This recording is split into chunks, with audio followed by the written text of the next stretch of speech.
ಇವತ್ತು ದೇಶಭಕ್ತಿ ಅಂತ ಹೇಳಿದ್ರೆ ಅದು ಪ್ರೀತಿಯ ಮಾತಲ್ಲ. ಭಾರತ್ ಮಾತಾ ಕಿ ಜೈ ಅಂತ ಹೇಳಿ ನೇಣುಗಂಬಕ್ಕೆ ಏರುವಾಗ ಹೇಳುವಂಥದ್ದು ಅದು ದೇಶ ಪ್ರೇಮ. ಭಾರತ್ ಮಾತಾ ಕಿ ಜೈ ಅಂತ ಘೋಷಣೆ ಹಾಕಿದ ಕೂಡಲೇ ಅದು ಪ್ರೇಮ ಆಗಲ್ಲ. ಅದರಿಂದ ಅದನ್ನು ಅಂತಃಕರಣ ಸಾಕ್ಷಿಯಾಗಿ ಸ್ವೀಕಾರ ಮಾಡುವಂತಹ ಕೆಲಸ ಕಾರ್ಯಗಳನ್ನು ಮಾಡಬೇಕು. ಒಂದು ರೀತಿಯಲ್ಲಿ ದೇಶಭಕ್ತಿ ಅದು ಪ್ರೀತಿಯ ಮಾತಲ್ಲ. ದೇಶಭಕ್ತಿ ಅಂದ್ರೆ ಅದು ನಮ್ಮ ಜವಾಬ್ದಾರಿ ಅಂತ ಹೇಳಿರುವಂತದ್ದನ್ನು ನಾವು ಕಂಡಿದ್ದೇವೆ. ಇದನ್ನೆಲ್ಲ ತಿಳ್ಕೊಂಡು ನಾವು ಮುಂದೆ ಹೋಗೋದು. ಅವತ್ತು MC ಚಾಕ್ಲ ಹೇಳಿದ ಮಾತು ಎಷ್ಟು ಸತ್ಯ ಆಯ್ತು ನೋಡಿ. ಅಧ್ಯಕ್ಷೀಯ ಭಾಷಣದಲ್ಲಿ MC ಚಾಕ್ಲ ಹೇಳಿದರು,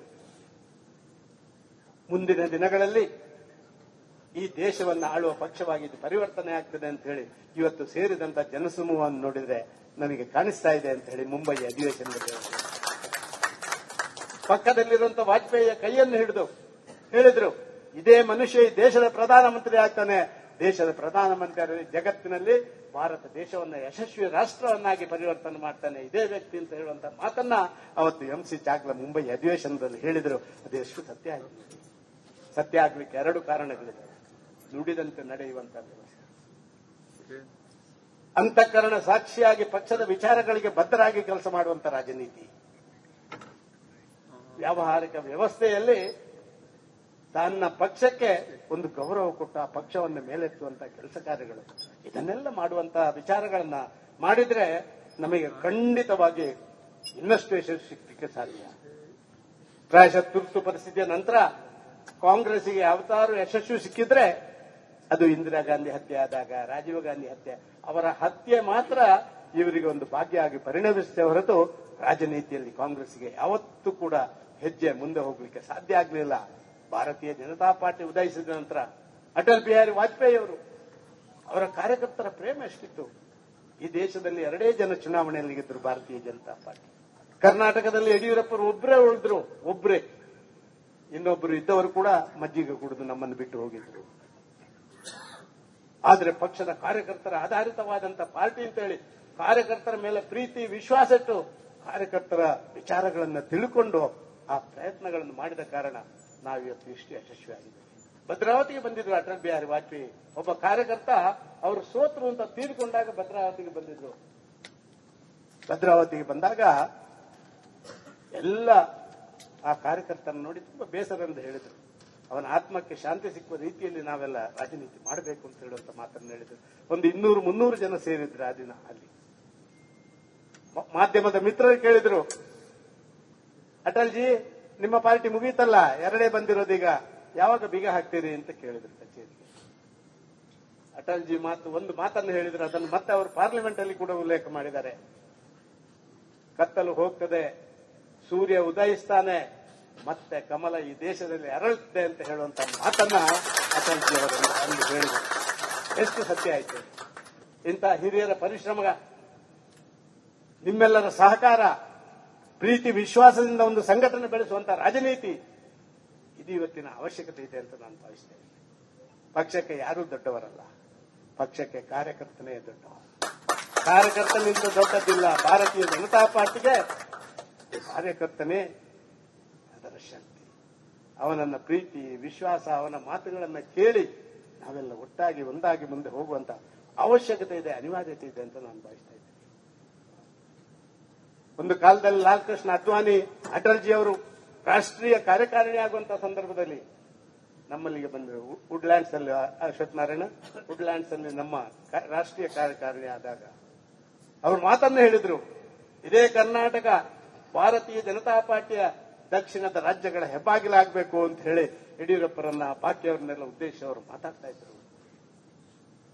ಆಗಿದೆ, ಆಗಿತ್ತು, ಮುಂದೆಯೂ ಆಗಬೇಕು. ಆ ಮುಂದೆಯೂ ಆಗಬೇಕು ಅಂತ ಹೇಳಿದ್ರೆ ಪ್ರಾಯಶಃ ಇವತ್ತಿನ ದಿನ 100 ಜನರ ಬಲಿದಾನ ಆಗಿ ಉಳ್ಕೊಂಡಂತ ಈ ಒಂದು ಪಕ್ಷ ಮತ್ತೆ ಯಶಸ್ವಿಯಾಗಿ ಮುಂದೆ ಹೋಗುವಂತ ಕೆಲಸ ಕಾರ್ಯಗಳು ಆಗಬೇಕು. ನಮ್ದೆಲ್ಲ ತುಂಬಾ ಜವಾಬ್ದಾರಿ ಇದೆ. ಯಾರ್ಯಾರೋ ಮಾತಾಡ್ತಾರೆ ಅಂತ ಹೇಳಿ ಅದಕ್ಕೆ ಒತ್ತು ಕೊಡುವಂತ ಕೆಲಸ ಕಾರ್ಯಗಳು ನಾನೇನ್ ಮಾಡಬೇಕು ಅಂತ ಚಿಂತನೆಗಳನ್ನು ನಾನು ಮಾಡೋಣ. ಅಟಲ್ಜಿ, ಅದ್ವಾನಿಜಿ ಅವರಲ್ಲಿ ವಿಚಾರ ಆಧಾರಿತವಾದ ಭಾರಿ ದೊಡ್ಡ ಭಿನ್ನಾಭಿಪ್ರಾಯಗಳಿತ್ತು. ಆದ್ರೆ ಪಕ್ಷದ ವಿಚಾರದಲ್ಲಿ ಎಲ್ಲರೂ ಒಟ್ಟಾಗಿ ಒಂದಾಗಿ ಹೋಗುವಂತ ರಾಜನೀತಿ ಇತ್ತು. ಅದಕ್ಕಾಗಿ ನಾವು ಅತ್ಯಂತ ಯಶಸ್ವಿಯಾಗಿ ಮುಂದೆ ಹೋಗ್ಲಿಕ್ಕೆ ಸಾಧ್ಯ ಆಯಿತು ಅಂತ ಹೇಳುವಂಥದ್ದು ನಾವು ತಿಳ್ಕೊಳ್ಬೇಕು. ಯಾವತ್ತು ನಾಲ್ಕು ಗೋಡೆಗಳ ಮಧ್ಯದಲ್ಲಿ ಏನು ವಿಚಾರಗಳು, ಪಕ್ಷದ ವಿಚಾರಗಳು ಮಾತಾಡಬೇಕಾ, ಅದು ನಾಲ್ಕು ಗೋಡೆಯ ಮಧ್ಯದಲ್ಲೇ ಮಾತಾಡಬೇಕು ಹೊರತು ನಮ್ಮ ಮಾಧ್ಯಮ ಮಿತ್ರರ ಜೊತೆ ಅದನ್ನು ಮಾತಾಡೋದು ಸರಿ ಅಲ್ಲ. ಅವರು ಕಾಯ್ತಾನೆ ಇರ್ತಾರೆ, ಯಾವಾಗ ಏನು ಎಲ್ಲಿ ಹೇಳ್ತಾರೆ, ಅದನ್ನು ಎಷ್ಟು ಬ್ರೇಕಿಂಗ್ ನ್ಯೂಸ್ ಮಾಡಬಹುದು ಅಂತ ಎಲ್ಲಾ ಪ್ರಯತ್ನಗಳನ್ನು ಅವರು ಮಾಡ್ತಾರೆ. ಆ ಪ್ರಯತ್ನಗಳನ್ನ ನಾವು ಬಲಿಯಾಗದೆ ನಾವು ಕೆಲಸ ಮಾಡುವಂಥದ್ದು ನಮ್ಮ ಜವಾಬ್ದಾರಿ ಅಂತ ನಾನು ತಿಳ್ಕೊಳ್ತಾ ಇದ್ದೀನಿ. ಕರ್ನಾಟಕ ರಾಜ್ಯದಲ್ಲಿ ತುಂಬಾ ಸವಾಲುಗಳಿದ್ದಾವೆ ಪಕ್ಷಗಳಿಗೆ, ನಮ್ಮ ಪಕ್ಷಕ್ಕೆ ತುಂಬಾ ಸವಾಲಿದೆ. ಇವತ್ತು ಕಾಂಗ್ರೆಸ್ ನಡೆಯುವಂತ ರೀತಿ ನೋಡಿದ್ರೆ ನನ್ನ ರಾಜಕೀಯ ಜೀವನದಲ್ಲಿ ನಾನು ನೋಡಲಿಲ್ಲ ಇಂಥ ಭ್ರಷ್ಟ ಸರ್ಕಾರ, ಇಂಥ ಒಂದು ದುರಾಡಳಿತದ ಸರ್ಕಾರ ಕರ್ನಾಟಕದಲ್ಲಿ ಯಾವತ್ತೂ ನೋಡಲಿಲ್ಲ. ಹಗರಣಗಳ ಸರಮಾಲೆ, ಆ ಮೂಡಾದಿಂದ ಹಿಡಿದು, ವಾಲ್ಮೀಕಿಯಿಂದ ಹಿಡಿದು, ವಕ್ಫಿಂದ ಹಿಡಿದು, ಹಾಡು ಹಗಲೇ ರಾಬರಿಗಳಿಂದ ಹಿಡಿದು, ದನಗಳ ಕೆಚ್ಚಲು ಕೊಯ್ಯುವುದರಿಂದ ಹಿಡಿದು, ಪ್ರೊವೊಕೇಶನ್ ಮಾಡಿ ಇನ್ನೊಬ್ಬನನ್ನು ಬಲಿ ತಗೊಳ್ಳುವಂತ ರಾಜನೀತಿಯಿಂದ ಹಿಡಿದು ಎಂತ ಒಂದು ಭ್ರಷ್ಟ ರಾಜಕಾರಣ ಇದೆ. ಈಗ ನಮಗೆ ಸವಾಲಿದೆ. ಬಿಜೆಪಿಯಲ್ಲಿರುವಂತಹ ಎಲ್ಲ ನಮ್ಮ ಸಣ್ಣ ಪುಟ್ಟ ವಿಚಾರಗಳನ್ನು ಬದಿಗಿಟ್ಟು ನಾವೆಲ್ಲ ಒಂದಾಗಿ ರಣರಂಗಕ್ಕೆ ಧುಮುಕಬೇಕಾದಂತ ಕಾಲಘಟ್ಟ ಅದು. ನಮ್ಮ ಅಟಲ್ಜಿಯವರು ಪಾರ್ಟಿ ಕಟ್ಟಿದಾಗ ಅವರ ಮನಸ್ಸಲ್ಲಿದ್ದಂತ ಭಾವನೆ ಅದು, ಶ್ಯಾಮ್ ಪ್ರಸಾದ್ ಮುಖರ್ಜಿ ಅವರು ಜನಸಂಘ ಕಟ್ಟಿದಾಗ ಇದ್ದಂತ ಭಾವನೆ ಇರಬಹುದು. ನನಗೂ ಇನ್ನೊಬ್ಬರಿಗೂ ತುಂಬಾ ವ್ಯತ್ಯಾಸಗಳಿರ್ಬೋದು. ಆ ವ್ಯತ್ಯಾಸಗಳು ಎಲ್ಲಿರಬೇಕು ಅಲ್ಲೇ ಇರಬೇಕು. ಆ ವ್ಯತ್ಯಾಸವನ್ನು ಪಕ್ಷದ ವೇದಿಕೆಯೊಳಗೆ ತರುವಂತ ಕೆಲಸ ಕಾರ್ಯಗಳು ನಡಿಬಾರದು. ಯಾವ ಪಕ್ಷದಲ್ಲಿ ಶಿಸ್ತಿಲ್ವೋ ಆ ಪಕ್ಷ ಬೆಳವಣಿಗೆ ಆಗುವುದಿಲ್ಲ. ಕಾಂಗ್ರೆಸ್ A to Z ಹೋಳಾಗಲಿಕ್ಕೆ ಕಾರಣ ಏನು? ಪ್ರತಿ ಬಾರಿ ಅವರಲ್ಲಿದ್ದಂತಹ ಶಿಸ್ತು. ಭಾರತೀಯ ಜನತಾ ಪಾರ್ಟಿಯಲ್ಲಿ ಇಷ್ಟವರೆಗೆ ಯಾವುದೇ ABCD ಆಗ್ಲಿಲ್ಲಲ್ಲ, ಆಗ್ಲೂಬಾರ್ದಲ್ಲ. ನಮ್ಮ ಜವಾಬ್ದಾರಿ ಇದೆ ಅಂತ ನಾನು ಭಾವಿಸ್ತಾ ಇದ್ದೀನಿ. ಇವತ್ತು ಒಳ್ಳೆಯ ದಿನ, ನಮಗೆ ಪವಿತ್ರ ದಿನ ಇದು. ಈ ದೇಶದ ಪ್ರತಿಯೊಬ್ಬ ಸಾಮಾನ್ಯ ನಾಗರಿಕನಿಗೆ ಪವಿತ್ರ ದಿನ. ಅಂತ್ಯೋದಯ ಪರಿಕಲ್ಪನೆ ಕೊಟ್ಟಂತ ಆ ದೀನ್ ದಯಾಳ್ ಉಪಾಧ್ಯಾಯರ ಮನಸ್ಸಿಗೆ ನೆಮ್ಮದಿ ಬರಬೇಕು ಅಂತ ಹೇಳಿದೆ. ನಾವೆಲ್ಲ ಒಟ್ಟಾಗಿ ಒಂದಾಗಿ ಮಾಡುವಂತ ಕೆಲಸ ಕಾರ್ಯಗಳನ್ನು ಮಾಡೋಣ ಅಂತ ಹೇಳುವಂತ ವಿನಂತಿಯನ್ನು ಮಾತ್ರ ಮಾಡಿ. ಪ್ರತಿ ಬಾರಿ ನಾನು ರಿಪೀಟ್ ಮಾಡ್ತೀನಿ ಇದನ್ನ, ಇವತ್ತು ಕೂಡ ರಿಪೀಟ್ ಮಾಡ್ತೀನಿ. If you are not satisfied tell to us. If you are satisfied tell to others. ಅದಕ್ಕೆ ಎಲ್ಲೆಲ್ಲಿ ಮಾತಾಡುವಂತ, ಯಾರೋ ಮಾತಾಡ್ತಾರೆ ಅಂತ ಹೇಳಿ ಅದಕ್ಕೆ ಒತ್ತು ಕೊಡುವಂಥದ್ದು. ಭಾವನಾತ್ಮಕವಾದಂತ ವಿಚಾರಗಳಿಗೂ ಮೇಲ್ನೋಟದಲ್ಲಿ ಮಾತಾಡುವಂತ ವಿಚಾರಗಳಿಗೂ ಭಾರಿ ದೊಡ್ಡ ಅಂತರ ಇದೆ. ಕಾರ್ಯಕರ್ತರು ನಾವೆಲ್ಲ ಮನಸ್ಸಿಂದ ಮಾತಾಡುವಂತ ಪ್ರಯತ್ನಗಳನ್ನು ಮಾಡೋದು. ಪ್ರಚಾರ ಪ್ರಿಯರಾದಂತ ಭಾರಿ ಜನರಿಂದ ಒಂದು ಹಂತಕ್ಕೆ ಪ್ರಚಾರ ಸ್ವಲ್ಪ ಒಳ್ಳೇದು ಕಾಣಬಹುದು, ಆದ್ರೆ ಕೊನೆಗೆ ಅದೇ ಪ್ರಚಾರ ಅಪಪ್ರಚಾರ ಆಗುವಂಥದ್ದು ನಡೀತದೆ, ನಿಮ್ಗೆ ಗೊತ್ತಿಲ್ಲ.